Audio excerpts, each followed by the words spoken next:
मेरे सामाजिक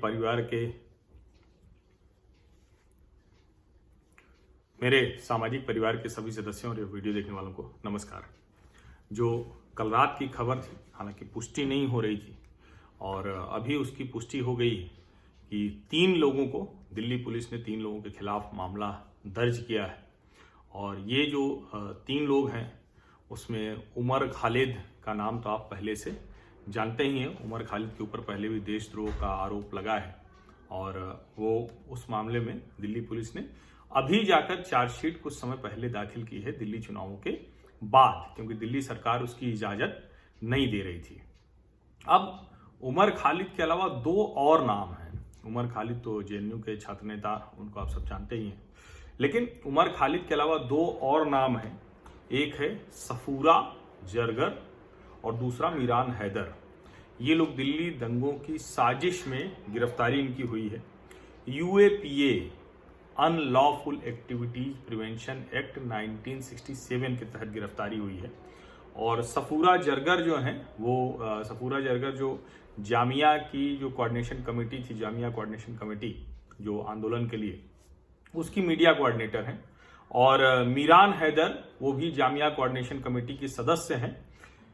हैदर पीएचडी कर रहे हैं और राष्ट्रीय जनता दल की युवा शाखा की दिल्ली इकाई के प्रमुख भी हैं। तो ये आप जरूरी जो जानकारी है ये एक मैंने कहा कि जानना चाहिए। और जरगर जामिया से एमफिल। अब ये जो कहें कि तीनों लोग गिरफ्तार हुए हैं, तो क्यों गिरफ्तार हुए हैं इसको मैं बताऊं इससे पहले एक जो जरूरी बात की राज्यसभा के सदस्य हैं राष्ट्रीय जनता दल के, क्योंकि मीरान हैदर को भी इसमें गिरफ्तार किया गया है, जो राष्ट्रीय जनता दल की युवा शाखा के अध्यक्ष हैं। तो मनोज झा ने लिखा है कि दिल्ली पुलिस ने उन्हें पूछताछ के लिए बुलाया था और ऊपर से मिले आदेश की वजह से मीरान हैदर को गिरफ्तार कर लिया गया है। अब ये जो मीरान हैदर की गिरफ्तारी हुई है, इस गिरफ्तारी की वजहें क्या हैं और क्या क्या है, क्योंकि जब उन्होंने ट्वीट किया है, दिल्ली पुलिस ने जो मामला दर्ज किया है वो इन तीनों के खिलाफ दिल्ली दंगों की पूर्व नियोजित साजिश रचने का मामला है। इसके अलावा क्या है, देशद्रोह, हत्या की कोशिश, हत्या का प्रयास और हत्या की कोशिश और समाज के विभिन्न वर्गों के बीच वैमनस्यता बढ़ाने की कोशिश, ये जो मामला है ये दर्ज किया गया है। और पुलिस ने जो मामला दर्ज किया उसमें 2 स्थानों पर उमर खालिद का भड़काऊ भाषण भी उसमें शामिल है, जिसमें उमर खालिद ने कहा था कि अमेरिकी राष्ट्रपति डोनाल्ड ट्रंप जब भारत में होंगे तो लोगों को सड़कों पर उतर कर और हंगामा करना चाहिए, जिससे दुनिया में समझ में आए कि भारत में अल्पसंख्यकों के खिलाफ किस तरह से बर्ताव हो रहा है, मुसलमानों के खिलाफ किस तरह से बर्ताव हो रहा है। दिल्ली पुलिस ने जो सबूत इकट्ठा किए हैं, कई घरों से जो तेजाब की बोतलें हैं, पेट्रोल बम हैं, हथियार हैं, ये सब इकट्ठा किया है। और ये कहा जा रहा है कि इन लोगों ने पहले से योजना बनाई कि इसको घरों में रखना है। जो उत्तर पूर्वी दिल्ली में जो दंगा हुआ था 24-25 फरवरी को, उसकी तैयारी थी। और इसके अलावा इनके सहयोगी थे जिनके ऊपर जिम्मेदारी दी गई थी कि 2 अलग अलग जगहों पर लोगों को इकट्ठा करना है और हंगामा कराना है।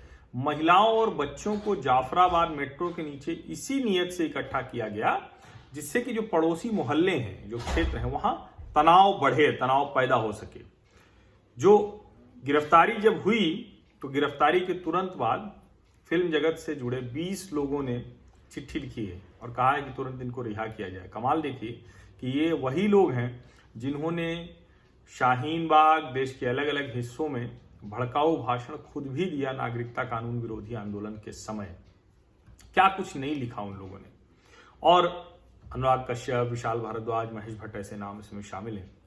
दिल्ली पुलिस ने इसका जवाब दिया है, उनके ट्विटर हैंडल पर वो जवाब लिखा हुआ है। उनका कहना है कि अभी जांच चल रही है, लेकिन इन लोगों की गिरफ्तारी फॉरेंसिक रिपोर्ट, वीडियो फुटेज और दूसरे जो तकनीकी और दूसरे तरह के सबूत हैं उसके आधार पर की गई है। हालांकि जांच अभी चल रही है। उन्होंने कहा, जो कहें कि इसमें बताया गया है उसमें बहुत साफ साफ कहा गया है दिल्ली पुलिस की तरफ से कि ये पूरा का पूरा मामला जो दिल्ली दंगों का था वो उसको बहुत सलीके से योजना बनाकर इस तरह से किया गया था जिससे कि वो अमेरिकी राष्ट्रपति डोनाल्ड ट्रंप की यात्रा के समय ही हो। अब हंगामा मचा हुआ है क्योंकि यूएपीए की तरफ है, तो यूएपीए के बारे में बता दूं, अनलॉफुल एक्टिविटीज प्रिवेंशन एक्ट 1967 का है। 2004 के बाद देश में जब अलग अलग अलगाववादी आतंकवादी गतिविधियां होने लगी, लोग साजिश में शामिल दिखने लगे, तो इसको कड़ा किया गया, कई संशोधन किए गए, इसको कड़ा बनाया गया। और इसमें जो 3 प्रमुख चीजें होती हैं कि आतंकवादी गतिविधियां, आतंकवादी संगठन से जुड़े लोग और उसकी फंडिंग, रिक्रूटमेंट या इस तरह का कोई काम आप करते हैं तो उनको। लेकिन मूल अनलॉफुल एक्टिविटीज जो है, भारत की संप्रभुता के खिलाफ देश तोड़ने वाली कोई भी जो गतिविधि होती है वो इसमें शामिल होती है। और आपको याद होगा कि दिल्ली के दंगों में, जब उत्तर पूर्वी दिल्ली में दंगे हुए थे, 53 लोगों की जान चली गई थी, 200 लोग घायल हुए थे। आम आदमी पार्टी के पार्षद मोहम्मद ताहिर हुसैन, हालांकि गिरफ्तारी उसकी हो चुकी है, और गिरफ्तारी जब हो गई तो फिर पार्टी ने निलंबित कर दिया और कोई रास्ता बचा नहीं था। और उसके पहले तक तो खूब बचाने की कोशिश की। उसके जो कहें कि घर से जिस तरह से हथियारों का जखीरा मिला था, जैसे छोटे मोटे युद्ध की, जंग की तैयारी जैसा था।